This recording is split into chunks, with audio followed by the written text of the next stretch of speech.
Bonjour parents éducateurs. Mon nom est Annie et au nom de toute l'équipe de l'ADEME, je vous souhaite la bienvenue à cette présentation portant sur une des étapes réglementaires en contexte d'enseignement à la maison, soit le projet d'apprentissage. Cette présentation a pour objectif de répondre à certaines questions que vous pourriez vous poser concernant le projet d'apprentissage.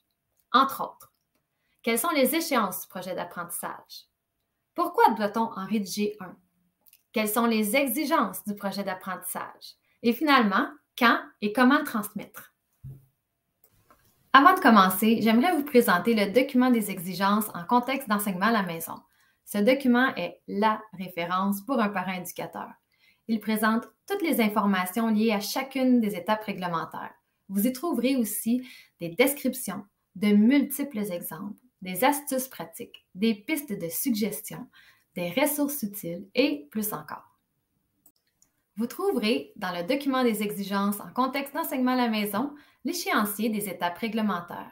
Il présente entre autres les dates importantes à respecter pour chacune d'entre elles. En ce qui concerne le projet d'apprentissage, il doit être transmis au plus tard le 30 septembre si votre enfant est à la maison depuis le début de l'année scolaire. Si votre enfant a cessé de fréquenter l'école en cours d'année, le projet doit être transmis dans les 30 jours suivant la fin de fréquentation scolaire. Pourquoi rédiger un projet d'apprentissage? Eh bien, le projet d'apprentissage est en quelque sorte votre planification annuelle. Planifier son enseignement dès le début de l'année permet de déterminer les moyens et les approches que l'on souhaite utiliser en fonction des attentes déterminées des programmes d'études et des intentions éducatives souhaitées pour votre enfant. Ça permet aussi de planifier le matériel et les ressources nécessaires, de prévoir des activités et des projets qui répondront aux intérêts et aux besoins de votre enfant, et d'organiser les horaires afin d'avoir le temps nécessaire aux apprentissages et aux activités et ainsi concilier vie de famille et enseignement. Cet exercice de planification peut faciliter votre suivi de la progression de votre enfant et ainsi vous permettre de vous ajuster en cours de route et d'y apporter des modifications si nécessaire. Oui, rédiger un projet d'apprentissage demande de prendre du temps, mais il s'agit d'un outil incontournable pour faciliter la mise en œuvre des apprentissages et atteindre les buts fixés. Sans l'ombre d'un doute, le parent est celui qui connaît le mieux son enfant, ses besoins et ses intérêts. C'est lui qui est le mieux placé pour rédiger un projet d'apprentissage qui soit personnalisé. Soulignons que les compétences à développer et les connaissances à acquérir sont bien définies dans les programmes d'études. La rédaction et la mise en œuvre du projet d'apprentissage doivent donc démontrer l'application des programmes d'études des matières obligatoires. Cela dit, une grande souplesse est assurément possible dans la manière de mener ces apprentissages. Votre personne ressource peut être un bon allié pour assurer la compréhension de ces attentes.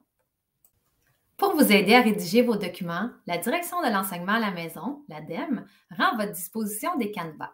Ces canevas sont disponibles dans votre espace sécurisé ou sur le site web de l'ADEME. Maintenant, quelles sont les exigences du projet d'apprentissage? Eh bien, 8 éléments doivent se retrouver au projet d'apprentissage. Sachez que pour chacune de ces exigences, vous trouverez dans le document des exigences en contexte d'enseignement à la maison une description plus détaillée et des exemples. Mais globalement, vous devez décrire votre approche éducative, c'est-à-dire celle qui illustre votre conception de l'enseignement. Vous devez aussi indiquer votre plan approximatif du temps qui sera alloué aux activités d'apprentissage. Il s'agit ici d'indiquer un aperçu de votre routine, par heure, par semaine. Vous devez aussi indiquer les noms et les coordonnées des organisations qui contribuent aux apprentissages de votre enfant ainsi que la teneur de leur contribution.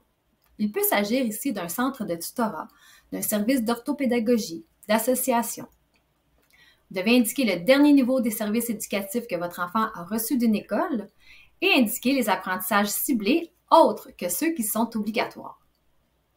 Voyons maintenant plus en détail les 3 autres exigences prévues au projet d'apprentissage, soit l'indication des programmes d'études visés, matières et niveaux, ainsi qu'une description sommaire des activités choisies, l'indication des ressources éducatives choisies et l'indication des modes d'évaluation des apprentissages qui seront utilisés. L'indication des programmes d'études visés, matières et niveaux, ainsi qu'une description sommaire des activités choisies. Alors, c'est ici que vous devez décrire ce que vous avez l'intention de faire comme activité et comme projet afin de développer les compétences et acquérir les connaissances des programmes d'études de chaque matière obligatoire. Les matières obligatoires en contexte d'enseignement à la maison sont le français et l'anglais, soit l'une comme langue d'enseignement et l'autre comme langue seconde, mathématiques, sciences et technologies et les matières du domaine de l'univers social. Le graphique offre un repère visuel de leurs compétences, soit lire, écrire et communiquer oralement pour le domaine des langues, raisonner, résoudre pour la mathématique, théorie, pratique pour sciences et technologies, et une perspective géographique, économique et historique pour les matières du domaine de l'univers social, les compétences étant spécifiques pour chacune des matières de ce domaine. Vous savez, il n'est pas nécessaire de décrire tout ce que vous avez prévu, mais il importe d'en indiquer suffisamment pour donner un bon portrait de ce qui se fera pendant l'année. Il pourrait y avoir autant d'activités et de projets qu'il y a d'enfants et de familles. Certaines sont plus formelles à l'aide de cahiers, de manuels, d'autres sont plus englobantes, comme des projets familiaux communs qui allient les différents niveaux scolaires des enfants et qui permettent des apprentissages complémentaires dans plusieurs matières. Prenons par exemple une sortie à caractère scientifique. Préalablement à la sortie, l'enfant pourrait faire quelques recherches sur le sujet, domaine des langues, lecture et écriture, émettre des hypothèses qu'il tentera de valider pendant la visite, sciences et technologies, théorie et pratique. L'enfant aurait pu faire un croquis de l'itinéraire pour s'y rendre, univers social, faire le budget pour la sortie à l'aide d'une application, mathématiques et compétences numériques. De plus, de votre part, vous auriez pu faire un petit quiz que l'enfant devrait répondre pendant la visite, ou il aurait pu préparer des questions pour le guide, écriture et théorie en sciences. Suite à la sortie, plusieurs activités et projets pourraient voir le jour, comme faire un résumé oral, faire un résumé écrit, domaine des langues, produire une maquette d'un élément vu, arts plastiques et mathématiques. Bref, il y a tant à exploiter lorsque nous travaillons en interdisciplinarité. Prendre en compte les besoins et les intérêts de l'enfant est certainement un bon point de départ. Certains apprentis sont plus autonomes et d'autres ont besoin de plus d'accompagnement. Les activités d'apprentissage en tiendront certainement compte. À vous de voir comment concilier les intérêts, besoins et programmes d'études. Et n'oubliez pas, vous pouvez faire appel à votre personne ressource pour des idées d'activités et de projets. Le projet d'apprentissage doit aussi indiquer les ressources éducatives qui seront utilisées. Il peut s'agir de ressources matérielles comme des cahiers, des manuels, des livres, des recueils de textes, des jeux éducatifs, des revues, des ressources numériques comme des sites web, des applications, des ressources humaines comme des tuteurs, des tutrices, des spécialistes, des ressources culturelles et scientifiques comme musées, bibliothèques, théâtres, ateliers et j'en passe. Enfin, le projet d'apprentissage doit indiquer les modes d'évaluation des apprentissages qui seront utilisés. Tout enfant faisant l'enseignement à la maison se doit être évalué par au moins un des 5 modes d'évaluation prévus par le règlement. Ces modes pouvant, et parfois même devant, être combinés. Alors, soit par un centre de service scolaire ou commission scolaire, soit par un établissement d'enseignement privé, soit par une personne titulaire d'une autorisation d'enseigner, soit par le portfolio soumis au ministre, ou soit par une ou des épreuves ministérielles qui, elles, sont obligatoires en fonction de la langue d'enseignement et du niveau travaillé. Vous trouverez dans le document des exigences en contexte d'enseignement à la maison une description des actions à entreprendre selon le ou les modes d'évaluation que vous avez choisis, ainsi que les documents à transmettre. Il est à noter que si vous choisissez une évaluation par un centre de service scolaire, par une commission scolaire, par un établissement d'enseignement privé, par une personne titulaire d'une autorisation d'enseigner, c'est vous qui avez la responsabilité de communiquer avec ces derniers. Attention! Pour les enfants de 4e et 5e secondaire visant la reconnaissance d'unité pour l'obtention du diplôme d'études secondaires, le DES, il est primordial de communiquer avec son centre de service scolaire, sa commission scolaire ou son établissement d'enseignement privé afin de convenir des possibilités et de faire un plan de sanction. Pour en savoir plus, je vous invite à consulter les présentations vidéo portant sur l'évaluation des apprentissages.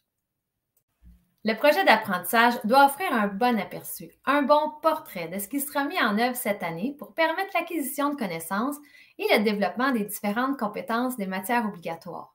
Vous trouverez dans le document des exigences quelques pistes de questions pour vous permettre de vérifier si votre projet d'apprentissage répond à l'ensemble des exigences. Vous trouverez aussi dans nos canevas quelques sections facultatives pour nous soumettre d'autres informations pertinentes au sujet de votre enfant et de ses apprentissages. Comment transmettre votre projet d'apprentissage?